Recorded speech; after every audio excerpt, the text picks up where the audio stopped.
जीवित परमेश्वर के भविष्यवाणी के वचन राजाओं की दूसरी पुस्तक अध्याय 9।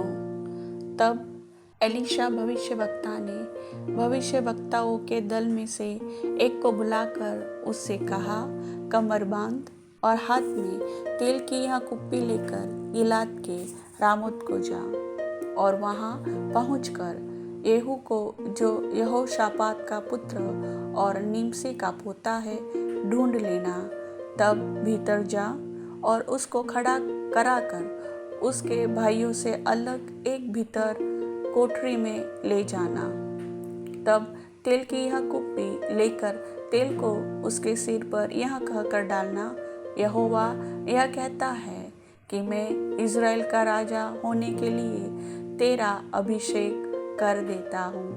तब द्वार खोलकर भागना, विलंब न करना।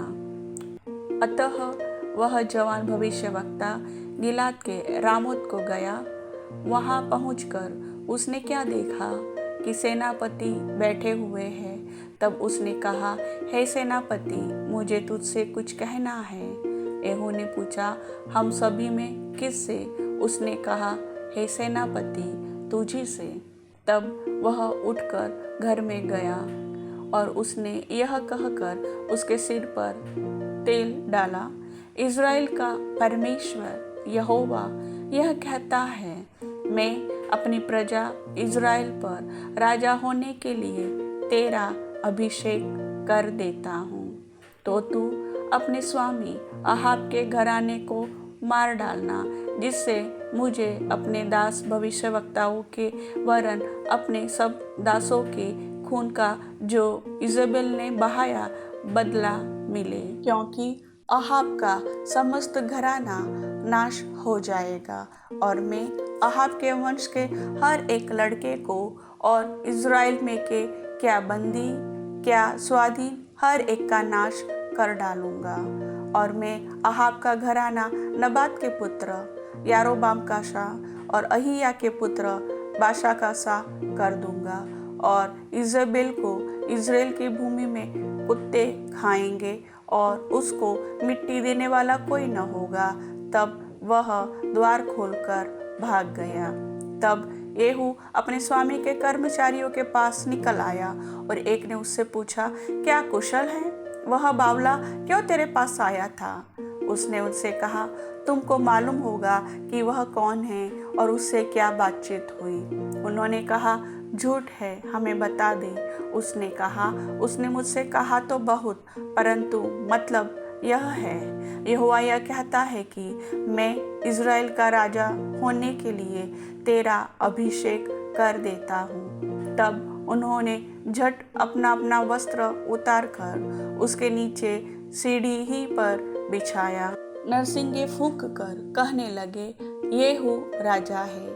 यह येहू जो निमशी का पोता और यहोशापात का पुत्र था, उसने योराम से राजद्रोह की युक्ति की। योराम तो सारे इज़राइल समेत अराम के राजा हजाएल के कारण गिलाद के रामोत की रक्षा कर रहा था। परंतु राजा योराम आप अपने घाव का, जो अराम के राजा हजाएल से युद्ध करने के समय उसको अरामियों से लगे थे, उनका इलाज कराने के लिए इज़राइल को लौट गया था। तब येहू ने कहा, यदि तुम्हारा ऐसा मन हो तो इस नगर में से कोई निकलकर इज़राइल में सुनाने को न जाने पाए। तब येहू रथ पर चढ़कर इज़राइल को चला, जहाँ योराम पड़ा हुआ था। यहूदा का राजा अहज्या योराम के देखने को वहां आया था। इज़राइल के गुम्मट पर जो पहरुआ खड़ा था, उसने येहू के संग आते हुए दल को देखकर कहा, मुझे एक दल दिखता है। योराम ने कहा, एक सवार को बुलाकर उन लोगों से मिलने को भेज और वह उनसे पूछे, क्या कुशल है?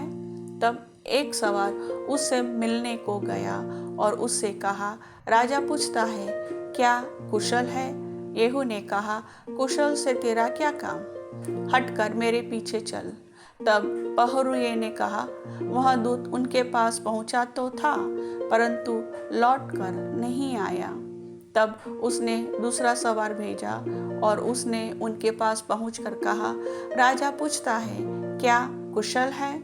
येहू ने कहा, कुशल से तेरा क्या काम, हटकर मेरे पीछे चल। तब पहरुए ने कहा, वह भी उनके पास पहुंचा तो था, परंतु लौट कर नहीं आया। हाकना निमशी के पोते येहू का सा है, वह तो पागलों के समान हाँकता है। योराम ने कहा, मेरा रथ जुतवा। जब उसका रथ जुत गया तब इज़राइल का राजा योराम और यहूदा का राजा अहज्या दोनों अपने अपने रथ पर चढ़कर निकल गए और येहू से मिलने को बाहर जाकर इज़राइल नाबोत की भूमि में उससे भेंट की। येहू को देखते ही योराम ने पूछा, हे येहू, क्या कुशल है? येहू ने उत्तर दिया, जब तक तेरी माता इजेबल छिनालपन और टोना करती रहे तब तक कुशल कहाँ। तब योराम रास फेर के और अहज्या से यह कहकर भागा, हे अहज्या, विश्वासघात है, भाग चल। अब येहू ने धनुष को कान तक खींचकर योराम के कंधों के बीच ऐसा तीर मारा कि वह उसका हृदय फोड़कर निकल गया और वह अपने रथ में झुककर गिर पड़ा। तब येहू ने बीतकर नामक अपने एक सरदार से कहा, उसे उठाकर इज़राइली नाबोत की भूमि में फेंक दे। स्मरण तो कर कि जब मैं और तू हम दोनों एक संग सवार होकर उसके पिता अहाब के पीछे पीछे चल रहे थे, तब यहोवा ने उससे यह भारी वचन कहलवाया था।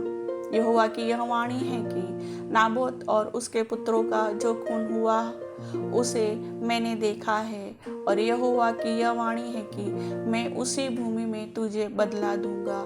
तो अब यहोवा के उस वचन के अनुसार इसे उठाकर उसी भूमि में फेंक दे। यह देखकर यहूदा का राजा अहज्या बारी के भवन के मार्ग से भाग चला, और येहू ने उसका पीछा करके कहा, उसे भी रथ ही पर मारो। तो वह भी इबलाम के पास की गूर की चढ़ाई पर मारा गया और मगिदो तक भागकर मर गया। तब उसके कर्मचारियों ने उसे रथ पर यरूशलेम को पहुंचाकर दाऊदपुर में उसके पुरखाओं के बीच मिट्टी दी। अहज्या तो अहाब के पुत्र योराम के राज्य के 11वें वर्ष में यहूदा पर राज्य करने लगा था। जब येहू इज़राइल को आया तब इजेबेल यह सुन अपनी आंखों में सुरमा लगा अपना सिर संवार कर खिड़की में से झांकने लगी। जब येहू फाटक में होकर आ रहा था तब उसने कहा, हे अपने स्वामी के घात करने वाले जिम्री, क्या कुशल है? तब उसने खिड़की की ओर मुंह उठाकर पूछा, मेरी ओर कौन है? कौन? इस पर 2-3 खोजों ने उसकी ओर झांका। तब उसने कहा, उसे नीचे गिरा दो। अतः उन्होंने उसको नीचे गिरा दिया और उसके लहू के कुछ छींटे दीवार पर और कुछ घोड़ों पर पड़े और उन्होंने उसको पांव से लताड़ दिया। तब वह भीतर जाकर खाने पीने लगा और कहा, जाओ उस श्रापित स्त्री को देख लो और उसे मिट्टी दो, वह तो राजा की बेटी है। जब वे उसे मिट्टी देने गए तब उसकी खोपड़ी, पाँवों और हथेलियों को छोड़कर उसका और कुछ न पाया। अतः उन्होंने लौटकर उससे कह दिया। तब उसने कहा, यह यहोवा का वह वचन है जो उसने अपने दास तिशबी एलिया से कहलवाया था कि इजेबेल का मांस इज़राइल की भूमि में कुत्ते खाएंगे और इजेबेल का शव इज़राइल की भूमि पर खाद के समान पड़ा रहेगा, यहाँ तक कि कोई न कहेगा यह इजेबेल है। प्रभु वचन के सुनने वाले सभी भाई बहनों को आशीष दे। आमीन।